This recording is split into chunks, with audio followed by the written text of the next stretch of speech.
Hello friend, welcome back to study wire YouTube channel. और इस lecture में हम एलसीएम और एचसीएफ डिस्कस करने वाले, जिसमें प्रीवियस ईयर क्वेश्चन 2011 से लेकर 18 तक जो कि CTET, MPTET, UPTET, Haryana, Rajasthan और जितने भी हिंदी भाषी क्षेत्र है उनमें अभी तक एलसीएम और एचसीएफ के जितने भी क्वेश्चन आए हैं उनका हम ये लेक्चर नंबर फर्स्ट डिस्कस कर रहे हैं। और ये लेक्चर नंबर लास्ट भी होगा एलसीएम और एचसीएफ का, क्योंकि इससे बहुत कम क्वेश्चन आते हैं, परंतु समथिंग 20 से 25 क्वेश्चन आए हुए थे अभी तक, तो वो सारे क्वेश्चन हम चैप्टर वाइज डिस्कस कर रहे हैं। तो यार, अगर आपको कॉन्सेप्ट पता हो तो ठीक है, बाकी मैं कोशिश करूंगा कि जो क्वेश्चन है उन्हीं के साथ साथ आपको कॉन्सेप्ट बताते चलूं कि एलसीएम और एचसीएफ का बेसिकली कॉन्सेप्ट क्या है। ठीक है, तो आइए यार लेक्चर स्टार्ट करते हैं। तो सबसे पहला क्वेश्चन हो जाएगा,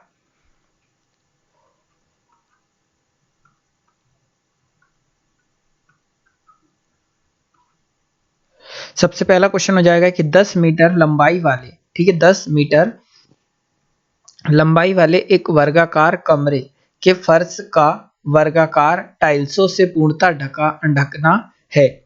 यदि प्रत्येक टाइल्स की लंबाई 50 सेंटीमीटर हो तो आवश्यक टाइल्सों की न्यूनतम संख्या है। तो देखो यार, 10 मीटर लंबाई वाला एक वर्गाकार क्षेत्र है, मतलब एक इस प्रकार का रूम है। और वर्गाकार मतलब इसकी सब भुजा आपस में क्या है, बराबर, मतलब ये एक हो गया वर्गाकार, ठीक है, ये वाला। और सब भुजा बराबर है, मतलब ये भी 10, ये भी 10 और ये भी 10। पर एक चीज नोटिस करिए यार, ये 10 मीटर है और जो टाइल्स लगानी है वो सेंटीमीटर में लगानी है। तो अगर हम इस पूरे का क्षेत्रफल निकालें, ठीक है, तो इस मीटर को अगर सेंटीमीटर मीटर में कन्वर्ट करें तो क्या का गुणा करते हैं 100 का। मतलब हम ये बोल सकते हैं कि ये 1000 सेंटीमीटर लंबाई और चौड़ाई कितनी है इसकी, 1000 सेंटीमीटर किसे, वर्गाकार रूम की। तो एक वर्गाकार रूम मान लिया हमने, और जो इसकी लंबाई है वो कितनी दे रखी है हमें, तो 10 लंबाई दे रखी है, तो 10 मीटर दे रखी है। ठीक है, अगर मैं इस मीटर को मीटर में कन्वर्ट कर दूं तो हम ये बोल सकते हैं कि 10 में अगर मैं 100 का गुणा कर दूं, ठीक है, क्योंकि हम इतना जानते हैं कि 1 मीटर बराबर से होता है कितना, 100 सेंटीमीटर होता है। और 1 मीटर बराबर से 100 सेंटीमीटर होता है, तो ये जो भुजा दे रखी है हमें 10 मीटर दे रखी है। जैसे कि क्वेश्चन में कि 10 मीटर लंबाई का एक वर्गाकार रूम है, तो हम क्या कर सकते हैं कि इस 10 मीटर को सेंटीमीटर में कन्वर्ट करेंगे तो 100 का गुणा कर देंगे। तो हम ये बोल सकते हैं कि इसकी जो वर्ग है, मतलब इसकी जो लंबाई आ जाएगी वो कितनी आ जाएगी, 1000 सेंटीमीटर। और अगर हम इसका क्षेत्रफल निकालें तो क्षेत्रफल कितना हो जाएगा यार, तो वर्ग का क्षेत्रफल हो जाएगा, भुजा का वर्ग होता है, मतलब 1000 का वर्ग। अब ये देखो, इसके अंदर टाइल्स लगानी है, और टाइल्स कैसी लगानी है, तो वर्गाकार लगानी है। मतलब ये इस प्रकार से वर्गाकार हम टाइल्स इसमें लगाते जाएंगे। और जब टाइल्स इसमें वर्गाकार इस प्रकार के लगाएंगे तो हम ये बोल सकते हैं कि इस प्रकार का एरिया बन रहा होगा, समथिंग समथिंग, है ना। अब ये इस प्रकार की बहुत सारी टाइल्स आ जाएगी, तो हम ये बोल सकते हैं कि इस पूरे क्षेत्रफल में अगर एक टाइल्स के क्षेत्रफल का अगर हम भाग दे दे तो टोटल टाइल्स की क्या आ जाएगी, संख्या। मतलब टोटल क्षेत्रफल आ जाएगा 1000 सेंटीमीटर का स्क्वायर, और एक टाइल्स की जो लंबाई दे रखी है तो हमें कितनी दे रखी है, 50 सेंटीमीटर। ठीक है, तो हम अगर इसमें भाग दे दे किसका, 50, और एक छोटी टाइल्स के क्षेत्रफल का भाग दे रहे इसलिए 50 का वर्ग। और आगे अगर हम सॉल्व करेंगे यार, तो देखो यहां आ जाएगा 1000 गुणा कितना, 1000, और बटे में जाएगा 50 गुणा 50। ठीक है, तो 50 दूनी 100 और 50 दूनी 100, तो 20 आ जाएगा, और 20 का 20 में गुणा करेंगे तो फाइनली आएगा कितना, 400। मतलब टोटल कितने टाइल्स लगेगी, यहाँ 400 टाइल्स लगेगी। मतलब ऑप्शन नंबर पहला हो जाएगा राइट आंसर, कि एक बड़े वाले भाग का क्षेत्रफल निकालकर एक छोटे वाले भाग के क्षेत्रफल का भाग दे दिया हमने। अगला देखते हैं यार। अगला क्वेश्चन कुछ इस प्रकार से दे रखा है कि दो प्राकृत संख्याएं 6:11 के अनुपात में है, यदि इनका लघुत्तम कितना दे रखा है हमें, 462 हो तो इसका महत्तम ज्ञात कीजिए। तो यार देखो, संख्या का अनुपात कितना है, 6:11। तो संख्या का अनुपात दे रखा है हमें 6:11, और इनका दिया है एलसीएम। ठीक है, एलसीएम दे रखा है हमें कितना, तो एक मिनट देख लेते हैं, 462। इनका एलसीएम दिया है 462 दे रखा है। अब अगर हम यहाँ देखें यार, तो देखो जो संख्या एक, ये पहली संख्या हो गई, ये दूसरी संख्या हो गई, अनुपात में दिया है, इसलिए इन दोनों के साथ क्या मान ले, x। इनका एलसीएम अगर हम ले तो एक संख्या 6x है, दूसरी संख्या हमारे पास 11x। इन दोनों का एलसीएम लेंगे तो 6 का भाग देंगे तो कितना आएगा, x, और यहाँ पर 11x। अब 11 का भाग देंगे तो कितना आएगा, x, और यहाँ पर भी x। अब x का भाग देंगे तो फाइनली 1 1 बचा। मतलब हम इन दोनों संख्या का एलसीएम निकालेंगे तो 6 का 11 में गुणा करेंगे तो 66 और 66 का x में करेंगे तो 66x। तो हम ये बोल सकते हैं कि 66x आ गया क्या एलसीएम। और फाइनली हमें एलसीएम कितना दे रखा है तो 462। तो एलसीएम की जगह हम लिख देंगे 66x और इसका मान दे रखा है 462। 11 से काटेंगे तो यार 11 छंग 66 और 11 चौक 44, 11 दूनी 22, 6 कम 6, 6 7 42। तो x का मान आ गया कितना 7 और x का मान 7 आ गया, मतलब हमारी जो संख्या थी वो किस अनुपात में थी यहाँ, तो संख्या थी 6x अनुपात 11x। यहाँ पर अगर हम x का मान रख दे यहाँ से तो 6 का x की जगह जब मान रखेंगे तो कितना जाएगा 7 और 7 छंग कितना जाएगा 42 और जब यहाँ पर लिखेंगे तो 11 सती कितना जाएगा 77। मतलब एक संख्या कितनी है हमारे पास 42 है और एक संख्या कितनी है 77। पूछा क्या इनका HCF पूछा है और HCF इन दोनों का HCF निकाल दोगे तो HCF कितना जाएगा यार 7 आ जाएगा, मतलब ऑप्शन HCF कितना जाएगा 7। तो यार इनने क्या पूछा है तो इनका लघुत्तम इतना है तो इसका महत्तम ज्ञात करो। चाहो तो ऑप्शन में देख लेते हैं। 7वें का ऑप्शन नंबर डी हो जाएगा राइट आंसर। अगला क्वेश्चन है यार क्वेश्चन नंबर 3 कि किसी छोटी से छोटी संख्या व बड़ी से बड़ी संख्या सन्निकट हजारवा भाग 9000 होगा। तो देखो यार हमसे पूछा है कि किस छोटी से छोटी संख्या व बड़ी से बड़ी संख्या सन्निकट हजारवा भाग 9000 होगा। तो यार यहाँ अगर हम ऑप्शन के अनुसार देखें तो सन्निकट वाले क्वेश्चन तो आपने पढ़ रखे होंगे। यहाँ 8599 है, ठीक है, ये 8499, ये 8499 और ये 8500। इसमें अगर हम देखें यार तो इस 9000 के सबसे करीब कौन है, तो यहाँ पर 8599 करीब है। परंतु अगली संख्या हम देखते हैं। देखो अगर आपने सन्निकट पढ़ रखा होगा तो एक चीज मैं यहाँ लिख रहा हूँ, इस चीज को नोटिस करना। अगर मैं ऑप्शन नंबर सी को आंसर मानूं, समझना वैसे आंसर नहीं है वो, 8449, इसका अगर हम सन्निकट लेते तो हजारवा भाग क्या होता 8000 होता। परंतु जो सन्निकट है वो कितना आना चाहिए 9000। हम इतना जानते हैं कि 8449 का जो हजारवा सन्निकट होगा वो 8000 होगा। तो और हमें क्वेश्चन में दिया है कि 9000 होना चाहिए, इसलिए आंसर नहीं हो सकता। उसी प्रकार बी भी आंसर नहीं हो सकता। बचा हमारे पास कौन सा 8599 और 8500। तो देखो यार किस छोटी से छोटी, मतलब पहली संख्या छोटी होनी चाहिए। तो देख यहाँ पहली संख्या 8599 है और यहाँ 8500 है। तो यार 8599 हो जाएगी बड़ी और 8500 हो जाएगी छोटी। तो क्वेश्चन में छोटी से छोटी बोला इसलिए ये पहली कंडीशन यहाँ अप्लाई हो रही है ऑप्शन नंबर डी की। उसी प्रकार आगे बोला है कि बड़ी से बड़ी संख्या, अब सेकंड वाली होनी चाहिए बड़ी, तो सेकंड वाली बड़ी कौन सी है 9499। तो इन दोनों का सन्निकट आएगा कितना 9000 आएगा, इसीलिए ऑप्शन नंबर डी हो जाएगा राइट आंसर।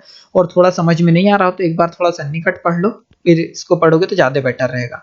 अगला है दो असहअभाज्य संख्याओं का महत्तम समापवर्तक होगा। ठीक है, तो दो असहभाज्य संख्याओं का महत्तम समापवर्तक हमेशा और हमेशा कितना होता है 1 होता है, मतलब ऑप्शन नंबर सेकंड हो जाएगा राइट आंसर। मतलब अगर हम ले लें यार 7 और 5 ये दोनों सह अभाज्य संख्या है, वैसे ही 7 और 9 ले लें ये भी दोनों सह अभाज्य संख्या है, वैसे ही ले लें 11 और 13। तो इनका जो महत्तम लोगे हमेशा और हमेशा कितना आएगा 1 आएगा। तो ऑप्शन नंबर बी हो जाएगा इसका राइट आंसर। अगला देखते हैं यार क्वेश्चन नंबर 5।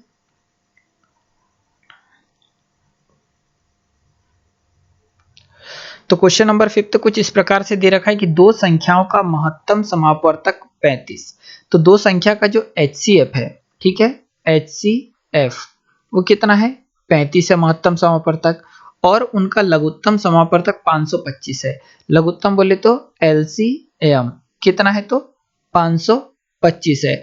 यदि उनमें एक संख्या 175 हो, उसमें से एक संख्या कितनी है हमारे पास 175 है, तो दूसरी संख्या ज्ञात करो। यार आपने जब अगर एलसीएम एचसीएफ अगर पढ़ रखा होगा तो ये तो आपने पढ़ ही होगा कि इस प्रकार के क्वेश्चनों में एक फॉर्मूला अप्लाई होता है कि एलसीएम गुणा एचसीएफ बराबर से पहली संख्या गुणा दूसरी संख्या। हम ये बोल सकते हैं कि किन्हीं दो संख्याओं के लघुत्तम समापवर्तक और उन्हीं दो संख्या के महत्तम समापवर्तक का गुणा उन दोनों संख्या के गुणा के बराबर होती है। तो हमें एलसीएम दे रखा है कितना 35 और HCF दे रखा है कितना, सॉरी HCF दे रखा है 35 और एलसीएम दे रखा है कितना 525 और पहली संख्या हमारे पास 175 और दूसरी संख्या का मान निकालना है। अगर हम इसे सॉल्व करें यार तो इसको काट देते हैं, 25 से अगर काटे तो 25 सत्ते 175 और 25 25 25 दूनी 50, 25 एकम 25, 25 21 कितना हो जाएगा तो 521। देखो 25 दूनी 50 बचा 2, 25 एकम 25, 7 एकम 7 और 7 तिया कितना हो जाएगा 21। फिर 35 का 3 में गुणा करोगे तो 35 तिया 105 बराबर से क्या जाएगा सेकंड संख्या। मतलब हम ये बोल सकते हैं कि सेकंड संख्या क्या होगी तो 105 होगी। ऑप्शन नंबर डी हो जाएगा राइट आंसर। तो यार एक बार क्वेश्चन फिर से पढ़ लो, अगर आप लोगों को ये नहीं आता होगा तो देखो उसने बोला कि दो संख्याओं का लघुत्तम महत्तम समापवर्तक 35, दो संख्या और उनका लघुत्तम समापवर्तक 525 है। यदि इसमें एक संख्या 175 है तो दूसरी संख्या ज्ञात करो। तो इस प्रकार के क्वेश्चन के लिए हमेशा और हमेशा याद रखना कि लघुत्तम समापवर्तक गुणित महत्तम समापवर्तक बराबर से पहली संख्या गुणित दूसरी संख्या होता है। तो देखो एलसीएम का मान था 525, एचसीएफ का था 35, पहली संख्या थी 175, दूसरी संख्या का मान निकालेंगे तो आ जाएगा कितना 105।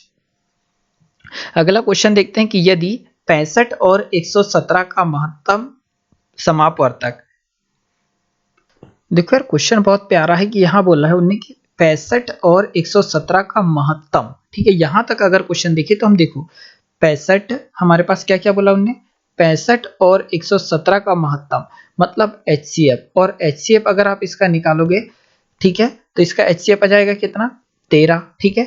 तो देखो यदि 65 और 117 का महत्तम समापवर्तक 65 m माइनस 117 के रूप में प्रदर्शित है, मतलब हम ये बोल सकते हैं कि जो 13 है तो ये 13 क्या हो गया 65 और 117 का महत्तम, ये किस रूप में प्रदर्शित है तो 65 m माइनस कितना 117 के दर्शाने योग्य है तो m का मान बताओ। तो यार माइनस का 117 इधर काय में जाएगा प्लस का 117, तो यहाँ टोटल कितना हो जाएगा तो 13 प्लस कितना आ जाएगा 117, क्योंकि माइनस की राशि प्लस में जाएगी बराबर से कितना 65 m।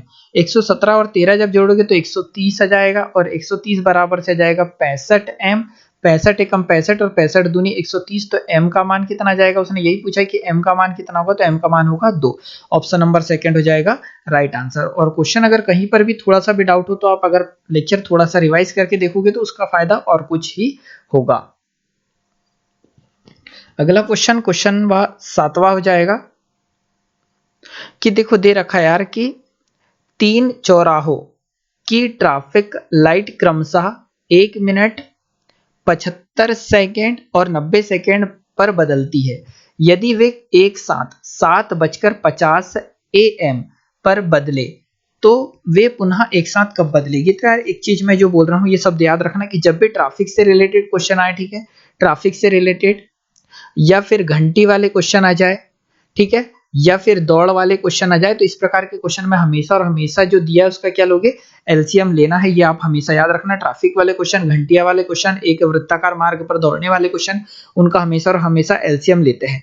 तो यहाँ देखो पहली लाइट है, अगर हम पहली लाइट की बात करें तो पहली लाइट 1 मिनट के अंतराल में जलती है। 1 मिनट मतलब कितना 60 सेकंड के अंतराल में जलती है।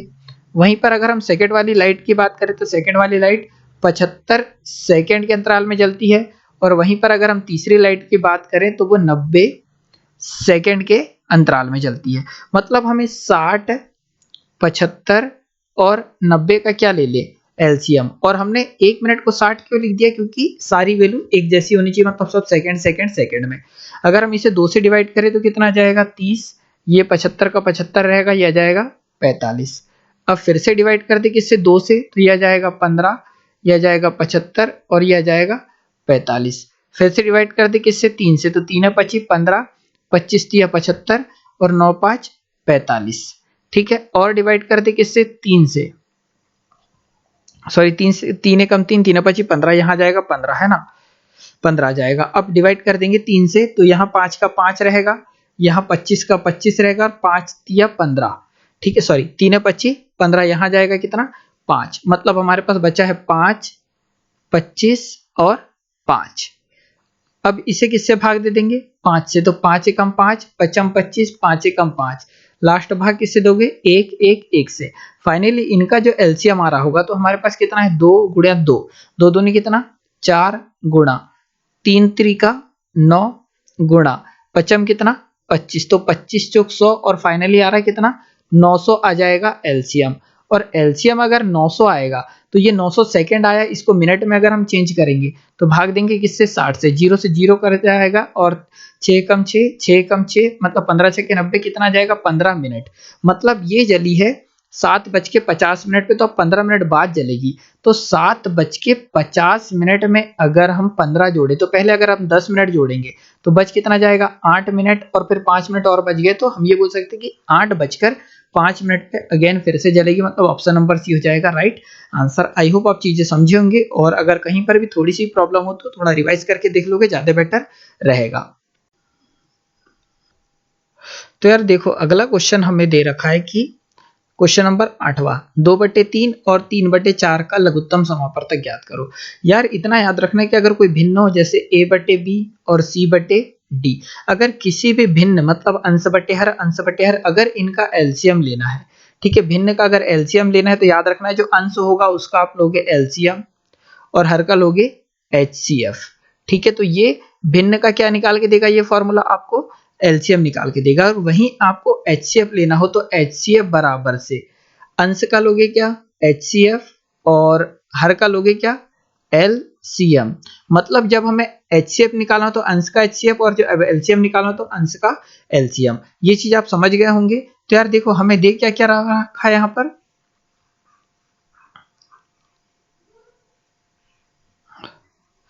तो संख्या 2 दे रखी है, जैसे कितनी, 2/3, ठीक है, 2/3 और 3/4। लेना क्या है, एलसीएम, ठीक है, एलसीएम मतलब लघुत्तम समापवर्तक, लोएस्ट कॉमन फैक्टर।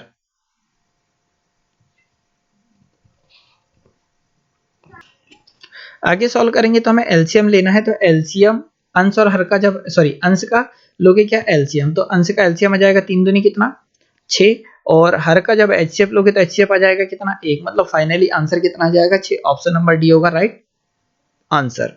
देखो यार, अगला क्वेश्चन कुछ इस प्रकार है, क्वेश्चन नंबर 9वां, कि दो संख्याओं का महत्तम समापवर्तक 13 और लघुत्तम समापवर्तक 1989 है। यदि उनमें एक संख्या 117 है तो दूसरी संख्या ज्ञात कीजिए। तो अभी हमने देखा था कि इस प्रकार के क्वेश्चन में एलसीएम गुणा एचसीएफ बराबर से पहली संख्या गुणा दूसरा संख्या, हमारे पास ये फॉर्मूला होता है। ठीक है, अब यहां हम बोल सकते हैं कि एलसीएम कितना दे रखा है, तो 1989 दे रखा है, और एचसीएफ कितना दे रखा है, 13। एक संख्या बोला उन्हें 117 है, तो दूसरी संख्या ज्ञात करनी है यार।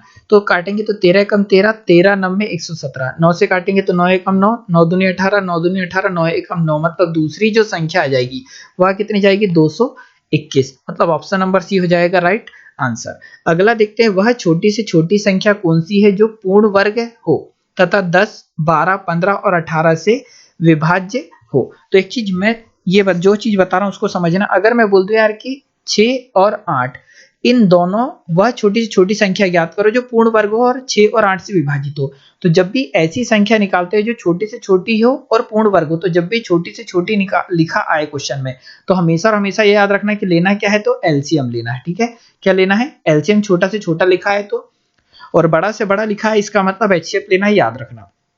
हाँ, मैं क्वेश्चन कुछ ऐसा बोलना चाह रहा हूँ कि 6 और 8 दो संख्या ले ली, और मैं बोल रहा हूँ कि वह छोटी से छोटी संख्या ज्ञात करो जो 6 और 8 से पूर्णतः विभाजित हो तथा पूर्ण वर्ग हो। जब भी पूर्ण वर्ग हो की कंडीशन आए तब क्या करना है, ये देखो, पहले 6 और 8 का जैसे आप एलसीएम निकालते वैसे एलसीएम निकालना। 2 से भाग देंगे तो कितना, 3, और यहाँ जाएगा 4, फिर से 2 से भाग देंगे तो 3, और यहाँ जाएगा 2, फिर से 2 से भाग देंगे तो 3 और 1, और फिर से जब 3 से भाग देंगे तो 1 और 1। मतलब हम ये बोल सकते हैं कि देखो, ये पूरी संख्या हमारी एलसीएम कहलाती है, मतलब 2 गुणा 2 गुणा 2 गुणा 3। अब यहाँ आपको हमेशा और हमेशा जोड़े बनाना होता है। ठीक है, जब भी पूर्ण वर्ग की बात होती है तो ये एक जोड़ा बन गया। अब एक जोड़ा मतलब 2 गुणा 2 का एक जोड़ा तो बन चुका है, दूसरा जोड़ा मतलब 2 गुणा 2 हो चाहिए था, तो वैसा लिख लो। ठीक है, 2 गुणा 2 लिख लो, कोई दिक्कत नहीं।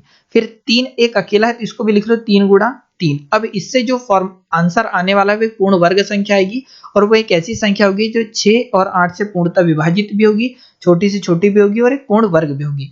तो 2 दूनी 4, 4 दूनी 8, 8 दूनी 16, और 16 तिया 48, और 48 दिया जाएगा 144। मतलब 144 एक पूर्ण वर्ग भी है और सबसे छोटी संख्या भी है, जो कि 6 और 8 से पूर्णतः विभाजित होती है। मतलब अब हमें जिस प्रकार से क्वेश्चन दिया है उसको कैसे करना है वो चीज देखो। आई होप आप चीजें समझे होंगे, नहीं तो थोड़ा सा वीडियो बैक करो और देखो यार, तो क्या होगा, ज्यादा अच्छा रहेगा। अगर आप एक इस वीडियो को 2 बार भी देख ले तो कोई फर्क नहीं पड़ने वाला, भी आपके पास बहुत समय भी है। ठीक है, तो देखो यार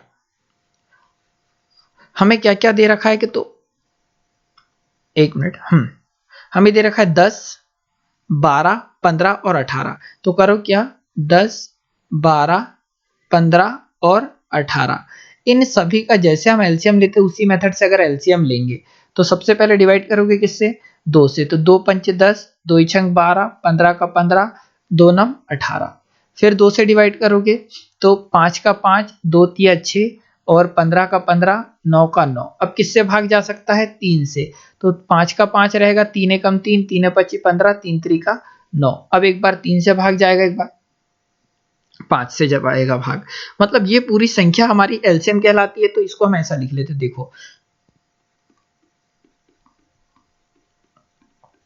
यही है पूरा जो दिया है हमें पास। तो ये पहला जोड़ा बन पा रहा है, दूसरा जोड़ा बन पा रहा है, 5 का जोड़ा नहीं बन रहा, तो अपनी तरफ से 5 का जोड़ा बना दो।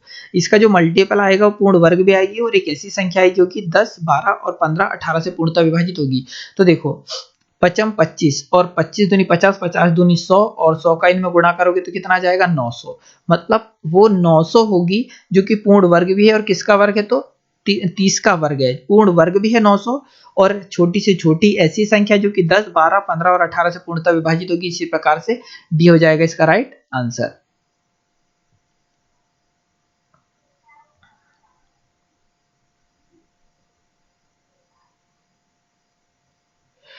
अगला क्वेश्चन हमें दे रखा है यार कि 1/3, 2/9, 5/6 तथा 4/27 का लघुत्तम समापवर्तक। तो अभी हमने बताया था कि जब भी भिन्न का अगर लघुत्तम लेना हो तो हम एलसीएम लेना हो तो अंश का एलसीएम बटे हर का एचसीएफ लेते हैं। तो अंश का एलसीएम लोगे तो 1, 2, 5 और 4 का तो कितना जाएगा, एलसीएम आ जाएगा कितना, 20, और हर का लेना है एचसीएफ। तो हर का एचसीएफ लोगे तो एचसीएफ कितना आ जाएगा, 3। मतलब ऑप्शन नंबर डी सी हो जाएगा इसका राइट आंसर, 20/3 होगा राइट आंसर। अंश का एलसीएम लोगे तो 20 आएगा, हर का एचसीएफ लोगे तो एचसीएफ आ जाएगा 3, इसीलिए 20/3 हो जाएगा इस पूरी संख्याओं का लघुत्तम समापवर्तक। अगला क्वेश्चन नंबर 12 है कि दो संख्या 3:4 के अनुपात में है तथा इनका लघुत्तम समापवर्तक 84 है, तो सबसे बड़ी संख्या होगी। ठीक है, इनमें से बड़ी संख्या होगी। तो यार देखो 3:4 के अनुपात में संख्या है, अगर मैं इनके साथ x मान लूं तो कोई गलत नहीं कर रहा हूं। मतलब अब मैं ये बोल सकता हूं कि जो मेरे पास पहली संख्या थी वो 3x थी, दूसरी संख्या थी वो कितनी थी, 4x थी। इनका लघुत्तम बोला है तो 3x और 4x का अगर हम लघुत्तम लेंगे तो 4 या 12x होगा, परंतु फिर भी हम मेथड से निकालते हैं। 2 से भाग देंगे तो ये 3x का 3x रहेगा, यह जाएगा 2x। फिर 2 से भाग देंगे तो 3x का 3x रहेगा, 2 यहाँ 2 एकम 2 बचा कितना, x। अब यहाँ 3 से भाग देंगे तो x और x, और फाइनली अब किससे भाग देंगे, x से। मतलब इनका एलसीएम आ जाएगा 2 दूनी 4, 4 तिया 12 और 12 का x में गुणा करेंगे तो 12x आ गया क्या, एलसीएम। और 12x आ गया एलसीएम। फाइनली हमें एलसीएम दे रखा है कितना, 84। तो हम ये बोल सकते हैं कि 12x का मान अगर 84 दे रखा है तो 12 कम 12, 12 सत्ते 84, x का मान कितना जाएगा, 7। और अगर x का मान 7 आ रहा है यार, तो देखो पहली संख्या हमारे पास कितनी थी, 3x।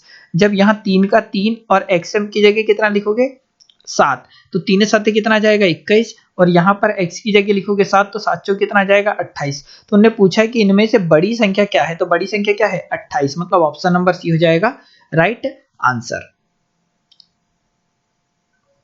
यार कहीं पर भी ऐसा लगे कि थोड़ा स्पीड हो रहा है तो वीडियो बैक करके देख लोगे और बेटर रहेगा। अगला क्वेश्चन है यार कि दो संख्याओं का योग 36 है। ठीक है, दो संख्या है तो हम मान लेते पहली संख्या और दूसरी संख्या दोनों का योग है कितना, 36 ऐसा बोला है। उनके महत्तम समापवर्तक तथा लघुत्तम समापवर्तक क्रमशः 3 और 105 है। महत्तम कितना है, 3, और लघुत्तम है कितना, 105। उन दो संख्याओं के व्युत्क्रम का योग ज्ञात करो। देखो यार इसे ऐसा कर लेते, दो संख्या का योग, एक बार क्वेश्चन थोड़ा सा याद रखना, दो संख्या का योग कितना है, 36। तो हम पहली संख्या और दूसरी संख्या दोनों का योग कितना मान ले, 36 जैसा कि दिया हुआ है। फिर उसके बाद दिया है कि उनका लघुत्तम महत्तम समापवर्तक 3। ठीक है, जो एचसीएफ है वो कितना है, 3, और एलसीएम में कितना, 105 है। अगर मैं मान लो यार पहली संख्या अगर x होती तो दूसरी संख्या का मान कितना आता, बराबर से कितना है, 36। तो दूसरी संख्या का मान आ जाता है कितना, तो 36 माइनस x। तो यार एक संख्या x हो गई, पहली संख्या कितनी हो गई x और दूसरी संख्या हो गई 36 माइनस एक्स, और एचसीएफ दिया है 3, एलसीएम दिया 105। तो हम इतना जानते हैं कि पहली संख्या गुणा दूसरी संख्या बराबर से एलसीएम गुणा एचसीएफ होता है। तो पहली संख्या x है, दूसरी संख्या है 36 माइनस एक्स बराबर से एचसीएफ कितना है 3 और एलसीएम कितना हो जाएगा 105। ठीक है, x का गुणा करेंगे तो 36x माइनस एक्स का वर्ग बराबर 105 दिया हो जाएगा 315। तो यहाँ हो जाएगा x, इसका पक्षांतर करेंगे तो x का वर्ग माइनस 36x और प्लस का जाएगा कितना 315 बराबर से 0। अब जब हम इसे तोड़ेंगे यार किसको 36 को, तो हम ऐसा कुछ लिख सकते हैं, देखो x का वर्ग माइनस 21x और माइनस 15x। ठीक है, 21 और 15 आ जाएगा कितना 36 और 21 में 15 गुणा करेंगे तो 315 और प्लस का कितना है 315 बराबर से 0। यार इसमें से कॉमन ले रहे होंगे हम क्या x, और जब x से कॉमन ले लेंगे तो बचेगा क्या हमारे पास, तो x माइनस 21 और यहां से कॉमन ले लेंगे कितना 15, तो माइनस का 15 जब कॉमन लेंगे तो x माइनस कितना बच जाएगा 21 बराबर से 0। फाइनली हम ये बोल सकते हैं कि x माइनस 21 बराबर से 0 और x माइनस 15 बराबर से 0। तो x की दो वैल्यू आ गई, एक 15 और एक 21। तो यार हमसे क्वेश्चन में पूछा क्या था उनने कि उन दो संख्याओं के व्युत्क्रम का योग कितना है, उन दोनों संख्या के व्युत्क्रम। अब इन दोनों संख्या का व्युत्क्रम क्या हो जाएगा 1/15 और 1/21। तो उन्होंने पूछा यही कि उन दोनों संख्या का व्युत्क्रम मतलब उल्टा, तो 1/15 1/21 का योग। एलसीएम ले लोगे यार 15 और 21 का, तो एलसीएम आ जाएगा कितना 105। ठीक है, 105 आ जाएगा, तो 15 सत्ते 105 और 21 पंचे 105, तो 7 और 5 कितना हो जाएगा 12/105। 3 से कट जा रहा होगा यार, तो 3 चौक 12, 3 से काटेंगे 3 त्रिक 9 और 3 25 15। फाइनली आंसर आना चाहिए कितना 4/35। तो देख लेते हैं यार 4/35 किस में है, तो ऑप्शन नंबर सी होगा इसका राइट आंसर। अगला क्वेश्चन है 14/33, 21/22 और 42/55 का क्या बताना है महत्तम समापवर्तक। तो हम इतना जानते हैं कि जब महत्तम निकालना तो अंश का लेंगे एचसीएफ और हर का लेंगे क्या एलसीएम। तो 14, 21 और 42 का एचसीएफ लोगे तो एचसीएफ कितना जाएगा यार 7, और बटे वाली संख्या का जब आप एलसीएम ले रहे होंगे तो 3 गुणा 2 गुणा 5 गुणा 11, तो 11 25 55, 55 दूनी 110 और 110 या 330 समथिंग कितना 330। अब देख लेते हैं 7/330 किस ऑप्शन में है। तो यार ऑप्शन तो कहीं दे नहीं रखे, बाकी उसका आंसर आएगा 7/330। अगला क्वेश्चन है क्वेश्चन नंबर 15।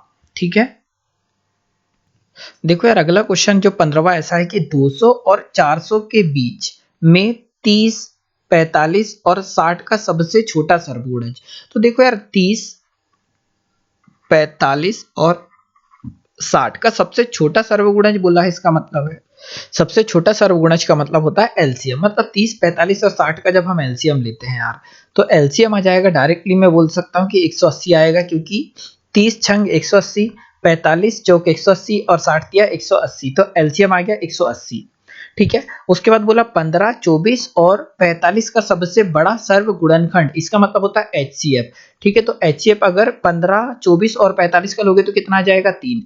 तो देखो यार यहाँ बीच में लगा है भाग का सिंबल। ठीक है, मतलब अब ये देखो 200 से 400 के बीच बोला था, तो हमने एलसीएम लिया यार, तो फाइनली एलसीएम हमारे पास आया 180, जो कि ना 200 के छोटा है। ठीक है, तो इसका अगर हम दूना कर दे तो कितना आ जाएगा 360। ठीक है, जो 360 है वो 200 और 400 के बीच हो गया।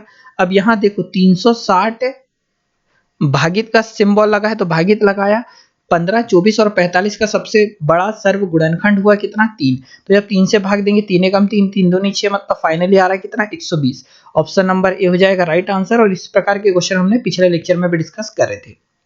क्वेश्चन नंबर 16 कुछ इस प्रकार से हो जाएगा कि दो संख्याओं के महत्तम समापवर्तक व लघुत्तम समापवर्तक क्रमशः 12 और 72 है। तो दो संख्या का जो लघुत्तम महत्तम है कितना है, तो यार महत्तम है हमारे पास देखो 12 और 72, तो ये हमारे पास है लघुत्तम और ये हमारे पास महत्तम मतलब एचसीएफ। ठीक है, आगे देखते हैं। आगे हमें बोला है कि यदि इन संख्याओं का योगफल 60 हो। ठीक है, इन संख्याओं मतलब हो जाएगा दो संख्या का, ठीक है, दो संख्या, तो पहली संख्या और दूसरी संख्या इनका योगफल कितना हो, 60 हो। आगे क्वेश्चन में क्या दिया है हमें, योगफल 60 हो तो इनमें से एक संख्या होगी। तो देखो यार इसी प्रकार का क्वेश्चन हमने पीछे भी सॉल्व करा था, मतलब मैं डायरेक्टली आपको सॉल्यूशन समझा देता हूँ इसका। तो देखो यार हमने क्या करा कि यार एक संख्या देखो, एचसीएफ दे रखा है कितना 12, एलसीएम दे रखा है कितना 72, दो संख्या का पहली और दूसरी संख्या का योग 60 दिया है। हमने पहली संख्या को अगर x मान लिया तो दूसरी संख्या कितनी आ जाएगी, 60 माइनस एक्स। हम इतना जानते हैं कि पहली संख्या गुणा दूसरा संख्या बराबर से एलसीएम गुणा एचसीएफ होता है। तो पहली संख्या गुणा दूसरा संख्या बराबर से एलसीएम गुणित एचसीएफ। जब सॉल्व करेंगे तो देखिए क्वाड्रेटिक इक्वेशन आ गई हमारे पास, ठीक है, क्वाड्रेटिक इक्वेशन आ गई। इसे हम जब सॉल्व करेंगे, ठीक है, द्विघाती समीकरण लगाकर माइनस बी प्लस माइनस ए का बी का वर्ग माइनस 4ac अपॉन 2a से, तो हम फाइनली जब इसे सॉल्व करते जाएंगे तो ये स्टेप आई। उसके बाद हमने इधर रिटर्न सॉल्व करा है तो x की एक वैल्यू आई 36 और एक आई 24, ठीक है। और चाहो तो इसे आप रोक के थोड़ा सा कैलकुलेशन देख लो यार, कैलकुलेशन ही और ऐसा क्वेश्चन हम पहले भी कर चुके हैं इसलिए ज्यादा जरूरी नहीं है। तो यार देखो 24 ऑप्शन नंबर सेकंड हो जाएगा इसका राइट आंसर, क्योंकि अगर हम थोड़ा थोड़ा इसको समझाएंगे यार तो लेंथ बहुत ज्यादा बड़ी हो जाएगी। देखो क्वेश्चन नंबर 17वां ऐसा है कि एक दुकानदार ने 3 घड़ियां है, ठीक है, एक दुकान में 3 घड़ियां हैं जो क्रमशः 15, 20 और 30 मिनट के अंतराल पर झंकार करती है, मतलब बजती है, ठीक है, जो पहले अलार्म वॉच आती है उस प्रकार की। ये तीनों घड़ियां सुबह 10 बजे एक साथ झंकार करती है, पुनः तीनों घड़ियां किस समय पर झंकार करेगी। तो मैंने अभी क्वेश्चन आपको बताया था कि ट्रैफिक लाइट वाले क्वेश्चन हो, घड़ी वाले हो, घंटी वाले हो, या फिर किसी वृत्ताकार मैदान पर दौड़ने वाले, इनका हमेशा और हमेशा लेना क्या है, एलसीएम लेना है। तो यार 15, 20 और 30 का हम एलसीएम लेंगे, तो इसका एलसीएम लेंगे तो 2 से भाग देंगे तो 15 का 15, यहाँ जाएगा 10, यहाँ जाएगा 15, और भाग देंगे किससे, 2 से, तो 15 का 15, यहाँ जाएगा 5 और यहाँ जाएगा 15, फिर भाग देंगे किससे, 3 से, तो 3 पची 15, 5 का 5, 3 पची 15, और फाइनली लास्ट भाग देंगे किससे, 5 से, तो 1 1 1, तो 2 दूनी 4, 4 तिया 12, 12 पंचे 60, तो 60 मिनट आ गया हमारा एलसीएम। इसका मतलब अगला वो समय होगा जब पूरे 60 मिनट के बाद घंटी फिर से बज रही होगी। तो देखो ये तीनों घड़ियां सुबह 10 बजे एक साथ झंकार करती है, तो अगला समय 10 बजे अगर करिए मतलब अगला समय 1 घंटे बाद करेगी, तो कितने बजे, 11 बजे अगली बार झंकार करेगी, मतलब ऑप्शन नंबर डी हो जाएगा राइट आंसर। देखो यार अगला क्वेश्चन है 18वां कि 527, 1020 और 11594 का एचसीएफ कितना है, ठीक है। तो एचसीएफ मतलब होता है यार वह बड़ी से बड़ी संख्या जो इन तीनों संख्या को भाग दे दे। तो इसके दो प्रकार से, या तो इसको मेथड वाइज सॉल्व कर लो जैसा कि आपको आता होगा, ठीक है, या तो फिर हम ऑप्शन के थ्रू इसको कर सकते हैं। एचसीएफ मतलब होता है एक ऐसी संख्या जो इन तीनों को विभाजित कर दे। तो यार अगर हम पहला ऑप्शन इसका यूज करके देखें, पहला ऑप्शन यूज करके देखें तो हम इतना जानते हैं यार कि एचसीएफ है मतलब ये 13 से विभाजित होना चाहिए। तो पहले ये देख लो जो 527 है क्या वो 13 से विभाजित हो रही है या नहीं। अगर 13 से विभाजित हो रही होगी मतलब 13 एचसीएफ होगी 527 और इनका। तो देखो 13 चौक कितना हो जाए, देखो 13 चौक हो जाएगा 52। अब बचा कितना, 7 रिमाइंडर बच गया, मतलब ये आंसर हो नहीं सकते क्योंकि 13 से विभाजित हो नहीं रही। 14 से विभाजित होगी नहीं 527 क्योंकि इकाई का अंक क्या है, ये एक विषम संख्या है। 17 का यूज करें तो देखो यार 17 तिया कितना आ जाएगा 51 और 17 एकम 17, मतलब पहली संख्या तो डिवाइड हो रही है, दूसरी हो रही है कि नहीं वो देख लो। तो 17 छंग 102 बिल्कुल हो रही है।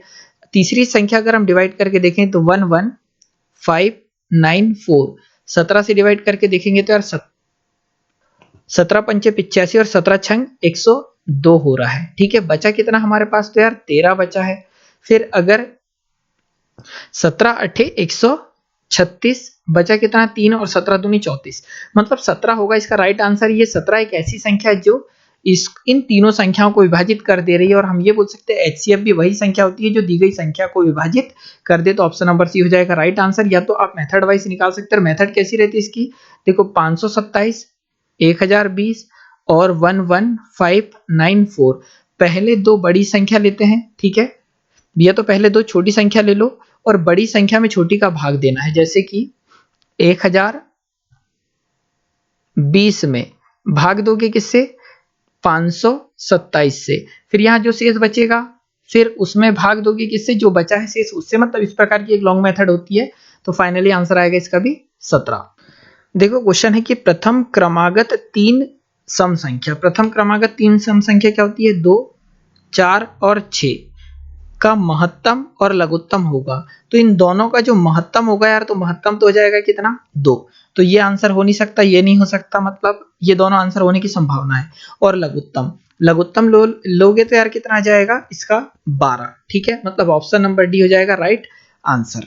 अगला क्वेश्चन है 108 और 144 का लघुत्तम, 108 और 144 का लघुत्तम होगा, तो यार करना क्या, क्योंकि ये हो जाएगा लास्ट क्वेश्चन अपने लेक्चर का, और इतने ही क्वेश्चन अभी तक ऐसे थे जो कि पेपरों में आए हुए हैं, तो इस क्वेश्चन का आंसर आप डिस्क्रिप्शन बॉक्स में आंसर दीजिएगा, ठीक है, कमेंट आपको करना है जितना भी आपका आंसर आए चारों ऑप्शन के अनुसार।